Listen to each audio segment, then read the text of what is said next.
So there's a brand new development around the pistol brace story, specifically around imported pistol braces, like an imported pistol that had a pistol brace already attached onto it or that had a pistol brace attached onto it later.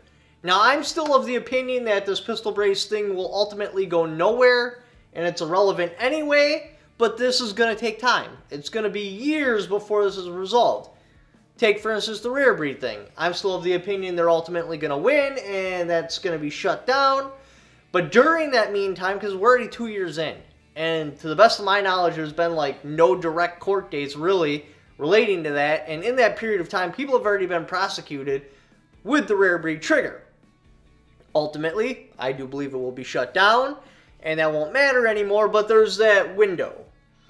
And during this window of the pistol brace thing, it appeared, the frack lawyers had brought this up, that imported pistols, because of 922R, the only options you had with those was either non-compliance or destroy it. And that was really messed up because they didn't leave an out for those people. I'm like, how is that possible?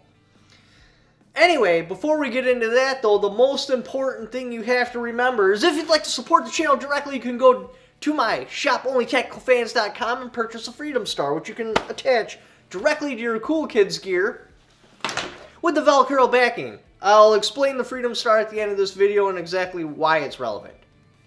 Anywho, they're hinging the whole pistol brace thing on something called dangerous and unusual, which we'll get into in a little bit. But anyway, as I was saying, the frack lawyers had brought that up, and we ran with it because, yeah, reading it through, that's exactly what it sounds like. Well, Matt from Fudbusters actually just released a very good video on this.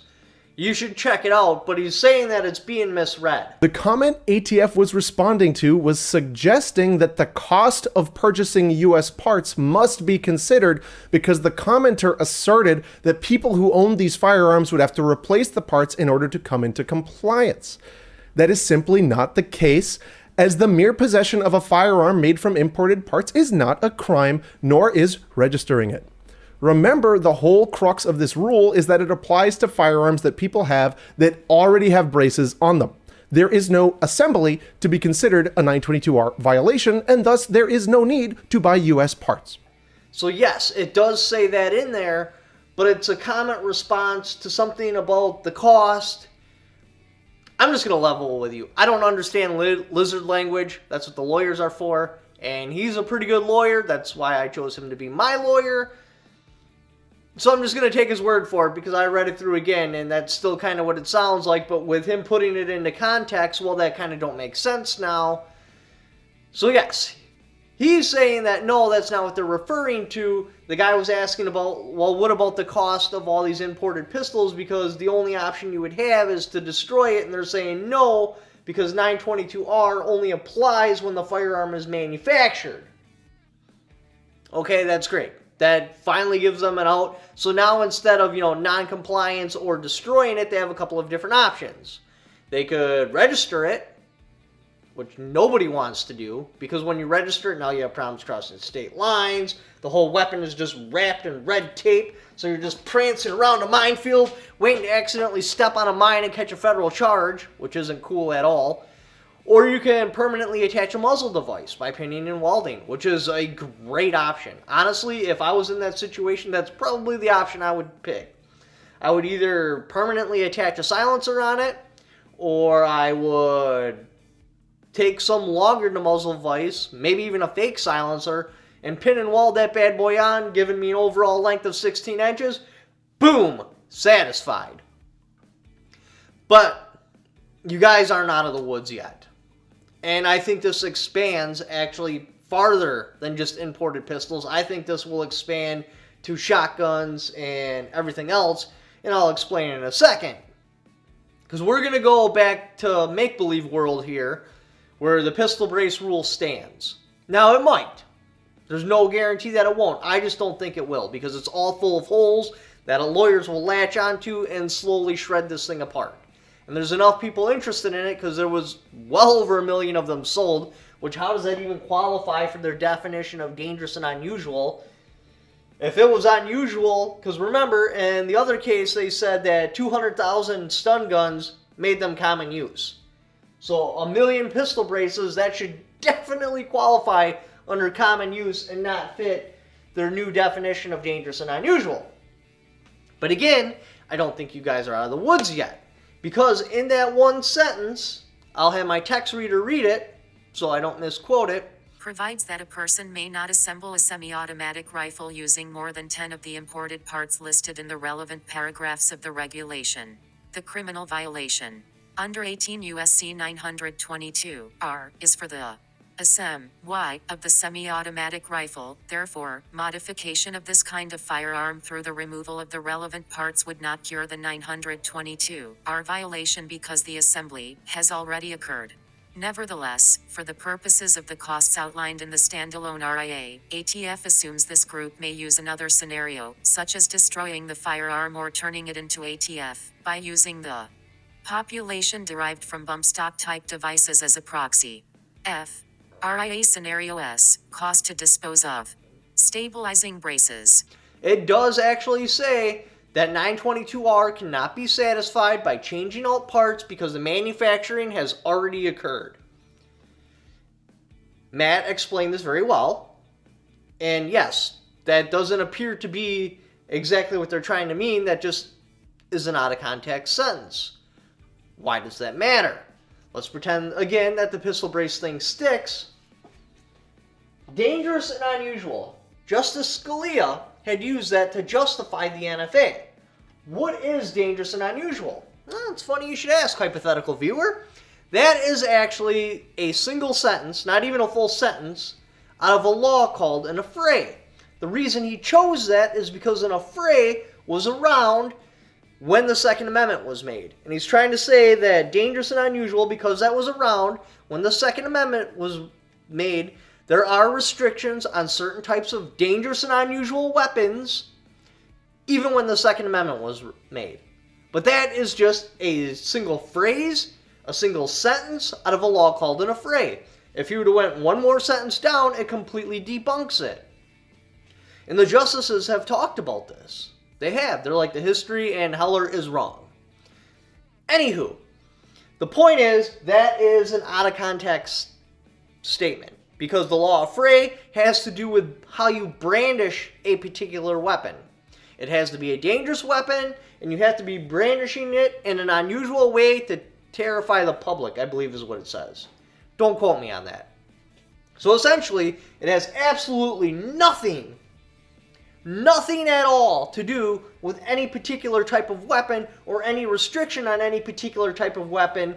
It was one step above public disturbance. So you got like public disturbance, and then you got an affray, which an affray would be brandishing a weapon. Now it has to be in an unusual way. Like me having this paddle right here in this video is not unusual because I usually have it here, and I usually use it as a pointer.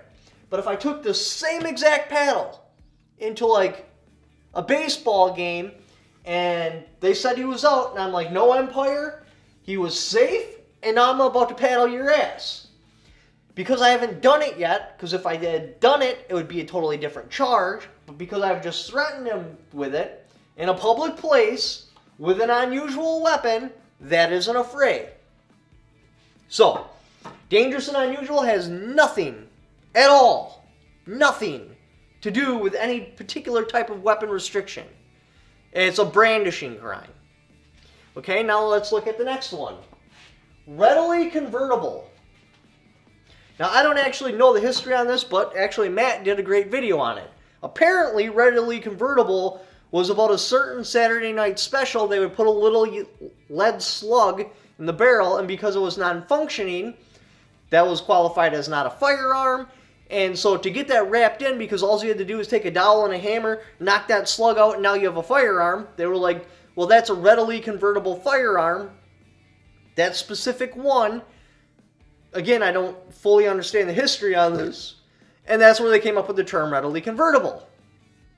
Now readily convertible is used completely out of context. They have times. They're like, oh, if you can convert something into something in under an hour, that would be readily convertible. Or because you have all the parts necessary, that's readily convertible. Or if you have a P80 frame with a jig, that is readily convertible. So readily convertible has absolutely nothing to do with what they're using it as today. Nothing. Nothing at all. But they're saying because that term was used, they take it out of context and then they start applying gun laws to it.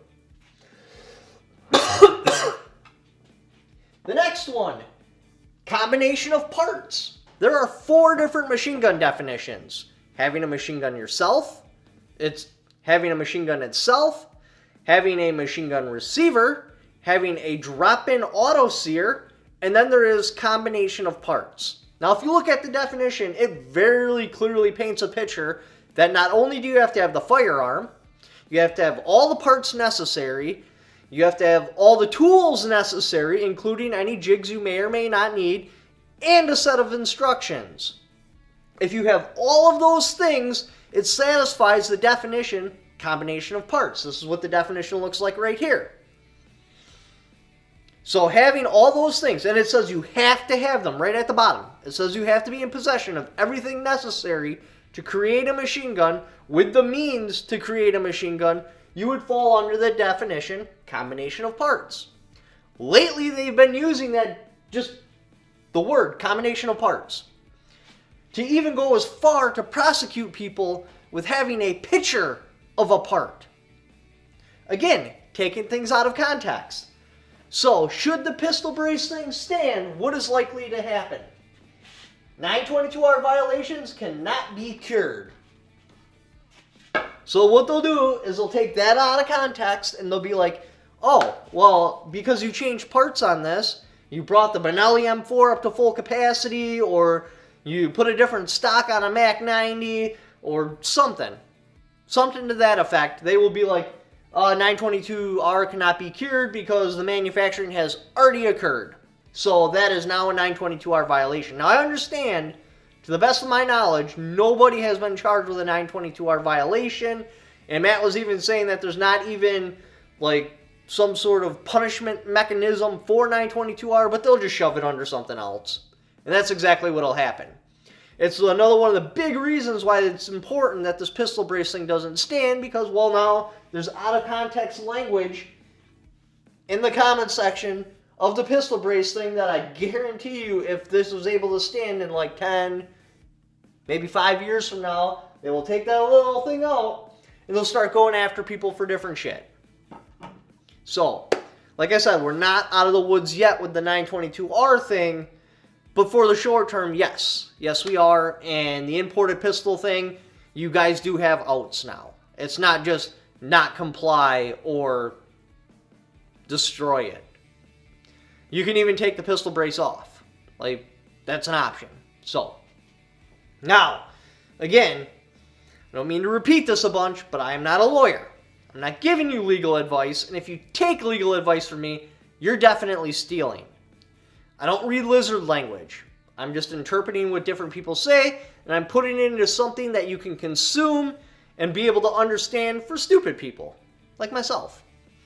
Alright, so the star, what is the significance to this? Well, when I got arrested, they had taken several things from me. My wedding ring, my chain, my jacket, and I had a Cowboys hat on that was insanely sentimental. I don't even watch the Cowboys. I do like their cheerleaders. However, I was given that hat by a specific person, and it had just a pile of memories attached to it. I even did a standalone video on the significance of that particular hat. Anyway, when they had taken that hat, they held it at prison. I was released from prison. I was given loaner clothes because I didn't have anything to wear except for the orange jumpsuit, and they don't let you leave with that. Anywho, I got back to my house, and almost immediately I had a letter in the mail saying I had to be in Florida in like a week, and because I have kids, I can't do, the one-day dash all the way down there and back. It takes me about a week to get there. By the time I got back and everything settled down, and I tried recovering my stuff, I was already past the 30-day mark. When you leave something at prison for 30 days, it's considered abandoned and destroyed or sold or whatever. So I lost my wedding ring, my chain, my Cowboys hat, everything. Well, anyway, my girl had bought me a new Cowboys hat. Well, they had failed to put the logo on it. I have no idea how this happened, but they did. And the gesture was amazing. And I'm like, that's really beautiful, babe. That's pretty freaking cool. And she's like, well, I'm going to send it back because they failed to put the logo on it. I'm like, no, don't worry about it. Because that particular hat had the memories attached to it. Not the logo itself. It was the hat as a whole. So even if I got the same exact one to replace it, it's no longer sentimental to me because it's something totally different. I'm going to take it to the embroidery shop and we're going to put our own logo on it. So I had them embroider a star on it, and the reason the star is upside down is because the ATF flipped my life upside down. And this isn't a lightning bolt through it, it's a scar. Because the star would be in two pieces, but with all your guys' support, you've helped me push through this and recover from it. So this is a scar down the star that is healing with all your guys' support. And I just wanted to say thank you. I don't know what I would have done without you. The amount of support you guys have given me has just been overwhelming and has allowed me to push through all of this. Anyway, and then my channel got hit and there was just a bunch of bad things that happened. So I'm like, well, hey, they helped me support me and I don't want to just ask for donations. What if I put the star out as merchandise on my merchandise store and then people could actually get something in return for supporting me and symbolize my fight against the ATF?